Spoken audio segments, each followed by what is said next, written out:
নমস্কার, সবাই কেমন আছেন? মোমেন্ট অফ বিউটির আরেকটা নতুন ভিডিওতে সবাইকে অনেক অনেক স্বাগত। আমাদের এখানে এক বৌদির বাড়িতে নিজের হাতে লাগানো গাছে অনেক টমেটো হয়েছিল। তো সেখান থেকে আমাকে টমেটো এবং অন্যান্য অনেক সবজি ফল দিয়েছিল। তো সজনের ডাঁটা, আলু, কুমড়ো আর কাঁচা টমেটো দিয়ে এই সর্ষের টকঝাল মিষ্টি যে সবজিটা আমি বানিয়েছিলাম সেটা কিন্তু খেতে অসাধারণ হয়েছিল। তোমরা চাইলে একটু মাখা মাখাও করতে পারো। আমি সামান্য একটু ঝোল বেশি রেখেছিলাম, পরে কিন্তু অনেকটাই টেনে গিয়েছিল।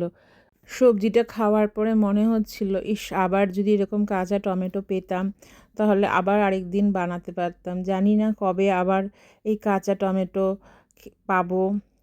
এই তরকারিটা খেয়ে আমার হাজবেন্ডও ভাবতে পারিনি যে এতটা টেস্টি হবে। বিশেষ করে গরমের দিনে যদি এরকম খাবার পাওয়া যায় তাহলে তো আর কোনো কথাই নেই।